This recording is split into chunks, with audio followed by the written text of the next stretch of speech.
Quando chegou em 2020, de 2019 para cá, mais ou menos, a China tem crescido menos por alguns fatores. Então a gente pode dizer, a gente começou esse episódio falando assim, a China já não vai ser mais uma grande potência, ela não vai ser mais, não vai ultrapassar os Estados Unidos mesmo.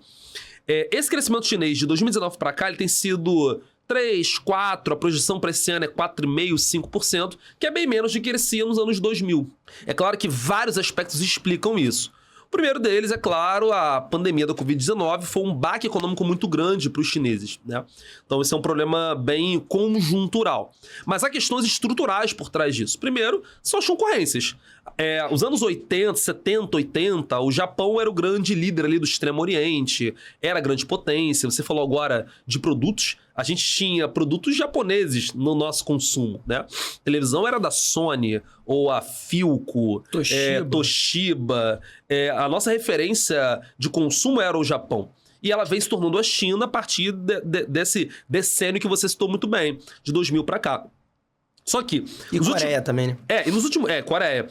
Na sua casa hoje você usa Samsung, LG, que são coreanas, ou as chinesas. Exatamente. Só que ela tem experimentado novos concorrentes na região do Sudeste Asiático, né? Você citou a Coreia, a gente tem Singapura, Taiwan, Hong Kong, que são os tigres clássicos. Tem os novos tigres, né? Vietnã, Malásia, Filipinas. Eu tô rindo. Eu tô rindo, porque tem um porque apelido. Você é idiota, simplesmente. Tem um apelido pra esse grupo novo de países. Primeiro, rapidinho, né? Tigres asiáticos é um conjunto formado de 4 países que ele citou, né? A Coreia do Sul, Hong Kong, Taiwan e Singapura. Uma delas, inclusive, vai ser bastante assunto nosso. Tá chamando Hong Kong de país? Enfim, sem polêmica. Estou falando de economias, né? Tá bom. São economias que se desenvolveram bastante ao longo ali da década de 80 para frente, especialmente. E o tigre, né, na Ásia tem toda essa ideia do tigre, um animal arrojado, rápido, forte e tal. Então, por isso, receberam esse apelido de tigres asiáticos. E se fosse aqui na América Latina, seria qual animal? Capivara americana? Não faço a mínima ideia. Bom... Talvez faça sentido, porque a capivara deve ser um animal lento. Anta latino-americana. Anta é muito bom, moleque. Pode ser burro também. Tem um dado maneiro sobre anta que depois eu te conto em off, que eu não posso falar aqui. Enfim. Vou te falar. Bom, como eu ia dizendo, sério mais ou menos, existe um grupo de outros países aí que começaram a se desenvolver recentemente, né?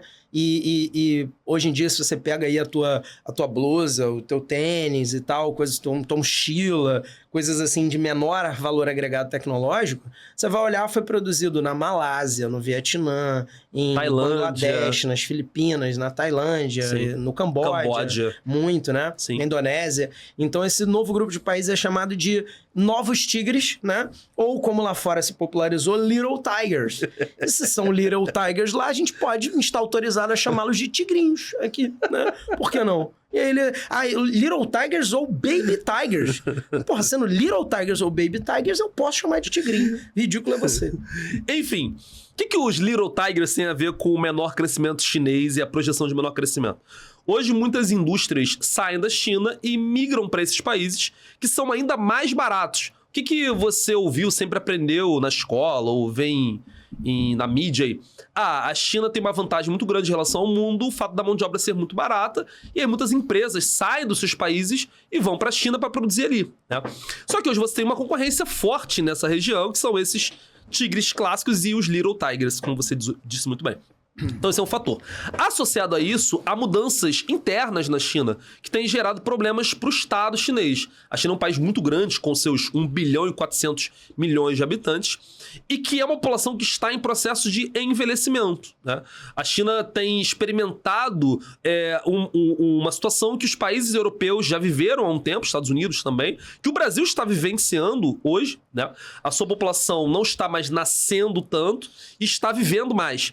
Isso tem 2 problemas. O primeiro é que você vai ter menos mão de obra. E tendo menos mão de obra, ela fica mais cara. Esse é um fator. E o segundo fator é que a população envelhecendo, você tem um gasto maior com previdência, que é um problemaço que a China experimenta agora e que o Japão Uhum. o seu antagonista ali no Extremo Oriente vem experimentando há algumas décadas. Os países europeus também. Já, os europeus, exatamente. Mas o Japão é um exemplo clássico porque o Japão viveu bem parecido com a China. O Japão vem pós Segunda Guerra Mundial com milagre econômico, então a gente pode dizer que a década de 50 e 60 é o ano de 2000 da China. E eles vivenciaram esse processo de envelhecimento populacional, ausência de mão de obra, saída de fábricas. As fábricas saem do Japão, vão para a China e para os Tigres, e agora saem da China e vão para essas regiões. Eu brinco sempre dizendo que o Nike, na nossa época, era made in China. O Nike hoje é made in Vietnã. Por quê? Porque a indústria vai para ali buscar essa mão de obra mais barata, os incentivos fiscais, todas as vantagens que eles oferecem, né? Uhum. Além disso, a gente tem o protecionismo muito forte. Os Estados Unidos, que é o grande rival ali da China no mundo, e os europeus têm tentado barrar os produtos chineses cada vez mais. Então, a gente pode dizer que a China vem crescendo menos nos últimos 5 anos. Mas é claro que esse crescimento dos últimos 5 anos é maior do que quase todo mundo.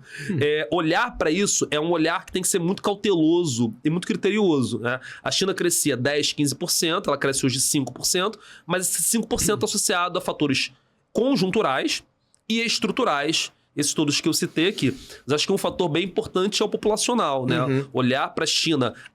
Ter população grande é bom? É, porque você tem uma mão de obra, um bônus demográfico, um mercado consumidor muito grande. Mas há também o problema de você ter os custos disso, né? Com certeza.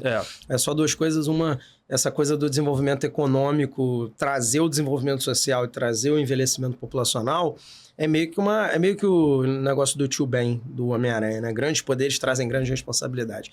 Tu quer se desenvolver? Então vai melhorar a vida social das pessoas. Melhorando o quadro social, as pessoas vão passar, estando mais urbanizadas, escolarizadas e tal, é uma tendência demográfica que elas tenham menos filhos, né? Então isso é um lugar comum aí de países que se desenvolvem e tem esses problemas que o Alô está citando. Sim.